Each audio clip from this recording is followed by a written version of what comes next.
Vous discutez 90 minutes, vous panzani. Biso to vandi. Loko la bagène IDPS, malgré IDPS, c'est plus total, il y a des intérêts privés. Intérêt commun à bana matete. Intérêt commun, le président Ijamal Kekabouni Wakabouni, tant à Kitina qui sensu. A tongi école, on a bien une école belge. Bateau va gérer le gouvernement. Tena qui contrat entre Ndegomata Tamponi, bateau va gérer Congo pendant 18 ans de gestion. Neba Salaka. Accord entre sociétés moko comme Kimangai, ceux qui payent les Libanais, ceux qui payent les Indiens. Ceux qui ont eu le national d'Yabanza, à qui parle même pas Facebook. Pour comprendre l'importance de la réflexion, il faut avoir dans la politique. Erreur reza, ça la politique n'a âge à 50 ans. Il faut avoir la politique n'a moins âge avancé pour permettre yo réflexion. Tant on va finir à sur toi c'est en zété. Bon ça ni c'est en zété on est à place sur tout vandaka. Quand nous étions ce qui doit moulumba là qui s'habitue de là on a place réflexion ils alors au point ils a wana.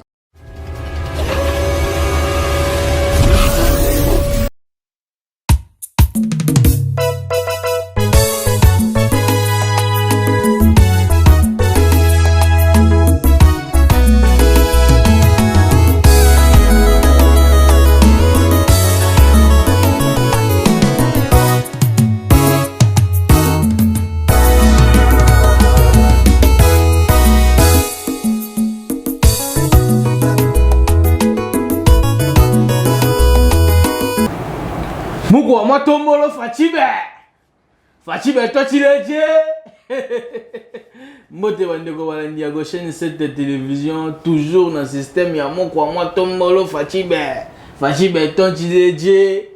Malgré votre côté wana bakomi kozongo lo wa kombo ya njir o Chilombo Chilejelu Rame mutu na mukili fo arande na succès fo ebanaka mbote bandeko balandi ya chaîne 7 télévision bisika banso bozwami bokolanda émission na bino mabele ya Congo émission ya chaîne 7 télévision o epesa rabino bandimbola pe basango ya matali mboka pe entuka ya Kinshasa. Les autres abonnés ne sont pas moko ya parlementaire debout. Il y a IDPS, très connu, en figure emblématique. Ne penaka tolobaka, le président Sardou Ndondo, parlement debout Kinshasa Matete, il sera avec nous sur ce plateau. Na yende to kobeta pena masolo ya Mukwa Matombolo, ya Fachibe toi tu l'as dit. Rame, parce que ndo aksapeto ko baksa rame nanko parce que balobaki bako banga po bayebi ki ram to ko enregistrer ba appareil na bango lo nyoso babeta ba plan contre la république to bando timbelango nde bako telemela ram mais rame papa ki basamali bato ali na yo rame te suka rame nde rame mokonzi ya mboka peuple d'abord to ka peuple d'abord ils lokuta te ils appellent à tronçonner peuple te donc mon droit fait qui c'est qu'il y a jamais loko moko konyo ko la bana mboka. Donc ce que tu loko ate ko sala biso passe pour un temps tu ba ke makambo bien ya ali na sima na yango tozo ma publicité mo ke bon tozo nga poto ya le président Sardou Ndondo na système toujours ya Mukwa Matombolo Fachibe toi tu l'as dit toleka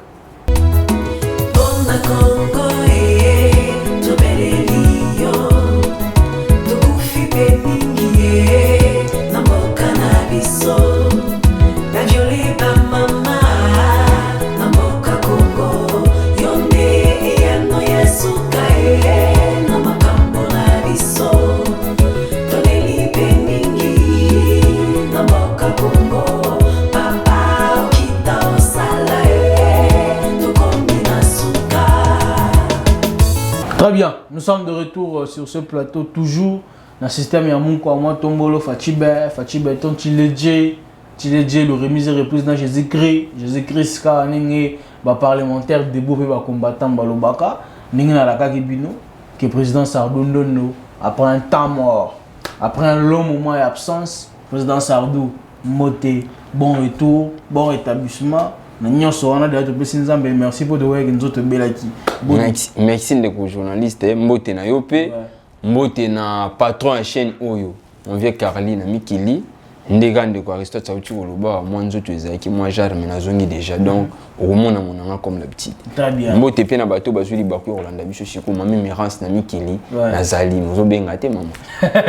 Mami Mirance toyoki ya mais yo pozo benga te koto pe biso pe to ki président Saudondondo nini yango puto zalamba mo show yo ebikaka osali mikolo ebele ozoya te. En tout cas, non, te oyebi na emission de konangai IDPS to bundela ba valeur. Ndenge na koyebisa ko chaque jour. Procédé nyonso biso na IDPS kondo etenti sekedi wa mulumba de res mémoire atangisa biso. Ata boyo na au sommet à l'état il faut procéder union sur les normal. Bon, il y a la procédure, il y a bateau ba gérer Congo 18 ans de gestion. Obi bandeko ba gérer Congo pendant 18 ans de gestion. Toujours c'était. Au comment na président le rôle ngai na parquet a komi ko gangi la na ba général. Mais biso to gérer Congo bonté. Ouais. Na bisio ils a participé mon l'autre on a pouvoir. Na bisio tous on a pouvoir le lot. Mais ko kam ko ka lisolo ya ndeko moko ya MLC à député. Akani ici combattant. Pendant que tu rappelles un pouvoir. Ah, Nzambe Nangai. Au monde IDP, c'est l'état de droit. Voilà, il ne faut pas comprendre que l'état de droit ça y est. Tu as un pouvoir, tu as une capacité de utiliser, il rachète partie de bichou. Mais tu as l'objet de ça la bonté. Il faut tout rendre la procédure normale.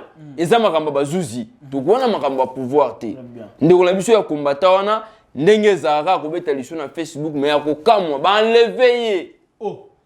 Bon, l'éveiller. Je te dis. Mutu avanda kana commune ya matete. Bino bo kangiye na limité boye na gemi aka lufungula. Est-ce que c'est normal? Juste naturel na zap. Na matete s'il y a un dossier comme ça, je dis yaka na matete. Côté sa plainte, le bana za besoin ya mutu kingani mais to kamo enlèvement et salami. Tina gemi akan le fungula les longs de croisant na prison ya makala pendant que IDPS tous en a pouvoir papa tous en a pouvoir le système amuko mo tombolo na sali appel na ba cadre na biso ya parti président Aïe Jean-Marc Kabundu Akabundi secrétaire général Augustin Kabuya Boyebi président Sadou Yeyo toujours dans le dossier normal oya kangami aza moko ya combattre ya mateti oh na yebi bien. Mais tu comprends que procédure, tu vois, les confiter, tu sais, tu vas gérer Congo 18 ans de gestion. Mais tu as la procédure juridique normale. Na biso makambo changer. Tu maintenant solo, on prend un monde comme ça derrière na kanda ou malamoko kemba mona masumile. Et là kanda ce qu'on a pour ani, IDPS tu as pouvoir. Mais na biso on a tête tu la procédure de deux sali. Pour les autres on utiliser ba Fox. Tu comprends? Na ko benga président ina bengi secrétaire général ba sali peloko. Mais tu ko sala ngote. So tu ko sala bongo Congo et comme mboka ba dictateur. Et puis Congo et ça sous mboka ba valeur te. Congo continue aux mboka ba anti valeur lo lingi bato ba gérer Congo pendant 18 ans de gestion. Loko les a procédures juridiques. To rolandela ndenge moko do to rolandela malembe. Ba effet par effet kino to ba ko quitter de corona asali nini problème na yo kanga ma honorable na MLC akisi problème za nini bon ça ka makambo ba Facebook yango monaka ba homme politique affinité na ba commentaire ba homme politique ba homme politique o balingaka mo honneur lokola ba cadre na biso ya parti makambo ba Facebook ba kipaka yango penate po IDP c'est sa pyramide renversée.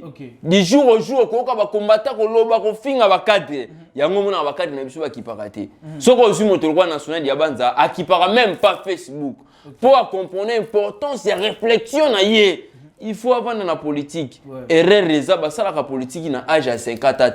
Il faut avoir la politique na moi âge avancé pour permettre yo réflexion. Tant on va finir avec ça, tu vas essayer en zété. Bon, ça ni c'est en zété, on a la place sur tu vas naka. Quand nous étions séqués de Moulumba, là qui s'habille de là, on a place réflexion, ils ont au point, ils ont. Est-ce que de quoi on a quand même ça fait déjà combien de temps? Bah quand il y a jamais quand nous faisons la salle 4 jours. Est-ce que parquet on a 4 jours? 4 jours na parquet, bah continue mardi na ke grande instance à Gombe. Et puis papier au basala ka bazusi mutu ba ibaka yango soki PV soki nini. Ba ko sala yango sur place. Na grande instance à Gombe. En tout cas, na émission de Konangaï, mbongo edijaka mutu mabete soko osala mbongo ozangi eloko ya kosala kaba. Donc c'est que le état de droit peut te kokomisa mutu IDPS bakangi mais il y a une maintenant peut être koloba mbongo ça veut dire que procédure na déjà bien. Kasi je crois ndeko député wana nde moto akosala babiloko ne wana IDPS papa biso IDPS to bundela ba valeur to bundela ba anti valeur pour so to bundela ba anti valeur siko kaka nde na koloba na ko bouger pe kosala ke ndeko wana comprendre que toi na pouvoir mais tu gérer Congo Bongote. Il faut te gérer différemment avec bateau ba gérer 18 ans mais gestion. Il faut te l'accès bango qui avec le temps Congo ko changer. To ko sala te lokola bateau ba kanga ka na époque ndeko tunda ka sende. Ba ye parti mobimba na parquet te IDPS ko monaka Jamal ke kabundi te soki bakangi moto aya to secrétaire général Augustin Kabuya. Akotala effet à dossier za ndenge nini. Si na souka nde to landaka dossier. Biso IDPS to za parti à Mans et puis za pyramide renversée. Donc eza passe président Félix Tshisekedi Tshilombo. Combien de commentaires na Facebook ba koloba n'importe quoi qui pas raté. Ba secrétaire général na biso, ba cadre ya parti na biso. Ba ko finga bango butu moyi malo ba raté ba kanisa ba. So ba kanisa tu sais que ba kanisa ba congolais nyoso. Mais ba nyoso za motema moko te bino pe fo boza quand même na ba. Te na salika rappel na peuple congolais pour comprendre que IDPS a un état de droit. IDPS au pouvoir combattre IDPS à quelle prison. À quel époque biso IDPS to sepelia qui n'était pas te comprendre que mboka peut changer motoise à likolo ya mibeko azalate. Très bien. Et puis suite ya kokangande ko wana na ya mo mukende ko ngai. Eza initiation ya pétition. Pétition wana to sali po nini? To kutana kinande ko bourgmestre ya commune ya Matete on a PCP mbote dernièrement to soula kina ya yebi que président Sardou bo sala to signer pétition pour nini to comprendre que ba terrain na biso na commune ya Matete place ya kobeta ndembo eza lisusu te lelo soki ba kobeta lisolo pa ministre ya jeunesse Yves Bukulu to ya bombe ezaki mo likolo eza suite ya kozanga ba place ya kosala lisano na ndembo na Matete toza na deux terrains o eza ba terrain toza na deux écoles toza na terrain o to bengaka kala foyer et comme municipal toza na terrain ya Chobo toza na école ya Maindombe pe eza na terrain toza na école pe ya Pululu eza na terrain mais les deux wana eza ba école Pululu déjà na moni bandi ko clôturer Maindombe pe bonjour bo sa nini ba clôturer to tika na deux terrains o eza Chobo na municipal municipal na biso oyo ko salisa na ndembo kuna kuma $300 biso ba chaîne ya Matete président Sardou Malembe ko beta ndembo ko municipal ya Matete ko sala lisano na ndembo kuna $300 batongela ki bilenge po ba besoin moyen ko se divertir voilà ya ko accroître bata voilà bilenge wana ba sala $300 vous discutez 90 minutes vous panzani biso to vandi lokola ba jeune IDPS malgré IDPS c'est plutôt total on les intérêts privés intérêt commun à bana Matete très bien intérêt commun lolenge président Ijamar ke kabundi wa kabundi tango akitina ki sensu atongi école oyo ngabe ngamo école belge ya l'état abongisa école à l'état intérêt privé différence na ba intérêt commun s'il vous plaît intérêt privé na yete intérêt commun bon école wana lelo na rang we na Matete we na lembo ye limité ya na bimisa nga école motanga mais wana mokengeli peza école au l'état sali ande wana lukena nga école privée o eleki yango ezali Désate. Lelo ezate. Nga kuna mla posta nazo ngila blebla na tanga wana. Bon, na yes qu'on a le pétition. Pétition to initié pour ni to comprendre que terrain wana municipal à Matete kuluwa yango eza $300. C'est trop cher. To bité.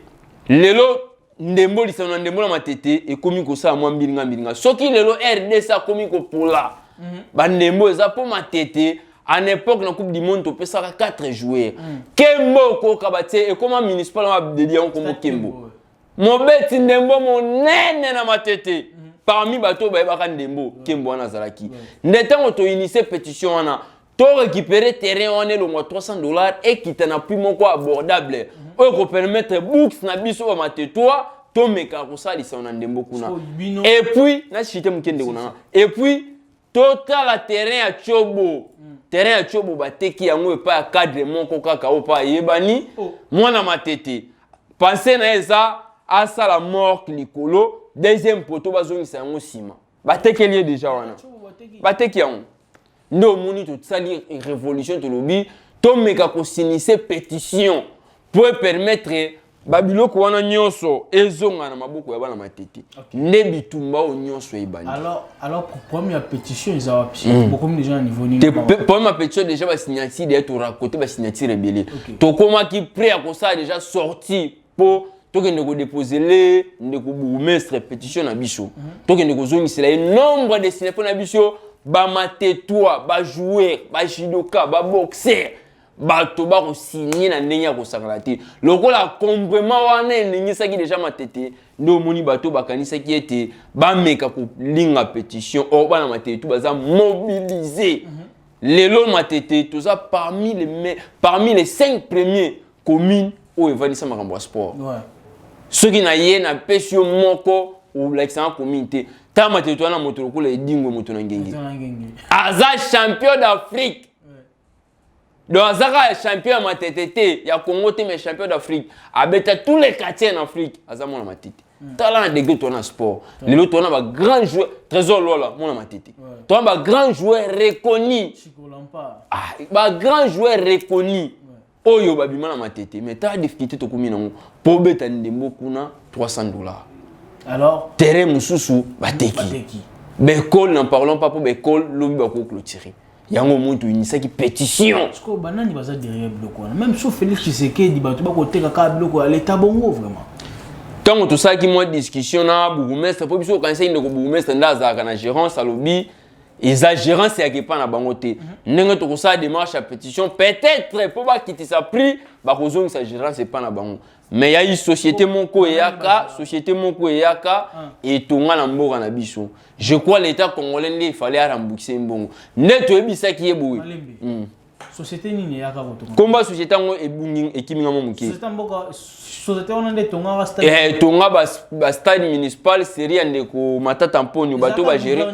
Bato ba gérer te gouvernement te na okaki contrat entre ndeko matata mponi bato ba gérer Congo pendant 18 ans de gestion ne ba salaka ba accord entre société moko boye kombo ko kimangai ceux qui paye ba libanais ceux qui paye ba indien ne ba tonga ki wana te mbongo ya l'état te soza mbongo ya l'état mais na matete to beta ofele mais to beta ofele mais to beta ofele l'état na biso nde azana nyongo ya individu nde to sali pe rappel na individu wana l'état le mara nyongo te yo kende senga nyongo no pa l'état biso ba mateto tout ça na besoin de Teresa biso il pleut une neige terrain on a tout pour récupérer on a pétition tout ça na époque ba toniste ba terrain wana moto pa la ki ministre des sports qui peut moi na tête à l'époque son excellence M. Denis Kambai tout mona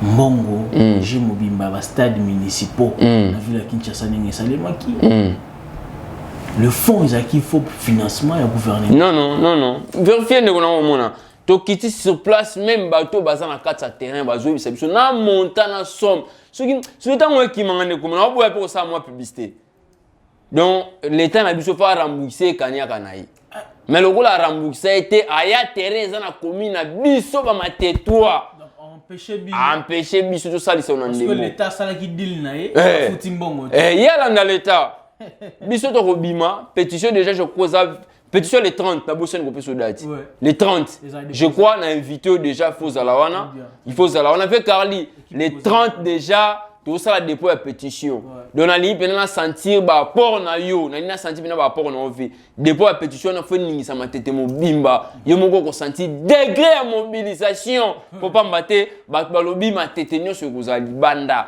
to solande ko bugumesa to bisa ki en bien mo talobi en tout cas ngana za pour na binote pour akizaki ya akizaki pour no like sa bonne foi ne quoi ko jouer intérim ya ndeko lungangi kombo pe kimingai ala c'est bonne foi na bi président en tout cas sans problème na bino bo bima na bino. Très bien. Alors toujours cité déjà dossier à combattant Wazaki a arrêté bah dernier mot ezani pour que tu finir émission na Chiko Mugabe a parti à prison kuna place aux Ali na linga epena ya lelo heureusement na zaki invité awa et na bidaki bandeko bazaka ami pete ba komi nga za na victoire courage to bundi 37 ans d'élite IDPS bitumbeza ndenge na biso donc na biki elo imbangi chez na moté pour to bundi pendant 37 ans non quand na pouvoir pendant 37 ans au kangama te pour bindenge ni obujare puis au finga répéter mais na pouvoir kangami étant détruit ça na mboka na biso Félix ayaki tant aya comprendre qui était mboka pour échanger il faut tous en justice à bien bazusi basadi ya malamu tokolanda la procédure normale tokotala place ba effet ezali na place ba effet kosuka donc pour na biso IDPS to comprendre déjà que ça leçon au tokopesa na Congo pour justice ya kala ezaka na main noire oyo ba kondi au la président lokola ngai président du parlement debout na kisi na parki na ko moganga po na ebiete nana moto asima nanga mais lelo nana capacité te ya ko ganga de basuzi na ko tuna ba effet donc moka lelo échanger je crois même mona qui a même lobby na makambu ya enterrement ya président ya Seni je crois mona qui comment ba mes attentes ezalaki na bato baza na kati ya union sacrée article 17 ya charte ezaki clair ceux qui consistent ces actes de koleka vote très bien ezalaki clair allez tangi nanga sko vote wana deux confessions plus 6 il faut bayokana te yango na lobby te article 15 et 17 ya charte ezalaki clair ndeko wana mibale baza ba poilo na kati na bango bakoki ko égorger les 6 confessions te loko itende ko toza na voix moko na sur 8 wana to na 8 voix allez bisanga toke na consensus te vote pour voter na organiser enterrement ici et salamaki bande courant beaucoup misemité manabino pembe ça qui muté amabe bon pour ça na la présidente pour boire koluka gâteau thé boya pour tout travailler pour un peuple congolais pour Félix Tangoyo au sommet de l'état 3 mois ya pas bande ko na tout qui en opposition après ça ba congolais loko nyonso après ça biso nyonso ba congolais loko afuta biso belo kongo kila si ofeli 3 mois ya pamba afuta biso nyonso bakonanga afutanga yo afuta yo bandeko baganga ka towana afuta pe ndeko Martin Fayulu yo bakate ndeko Martin Fayulu pe ça na bato la famille na mama otanga kila chofeli très bien yebe bafuta yi to si monsieur Sardou merci vraiment merci maman Merance na mikili ensemble pe mingi mon vieux Carly na zongi déjà ouais muko monto mbolo Fachi Beton Chiledje lu car système ya mikolo ya muko montombolo ya Chiledjelu ya rame to vidéo émission na biso mabele à Congo mokola lelo ba iban so rolandi biso de partout en Afrique, en Europe, en Asie, en Océanie. Je vous dis un bonjour, un bon week-end surtout, un bon week-end, bonjour, bon week-end et puis makambo malam pour na bino sur le président Carly Mwanda. Je vous salue depuis Paris. On se retrouve très prochainement pour un nouveau numéro qui est la partie de nos esprits. Que Dieu bénisse l'homme congolais. Au revoir.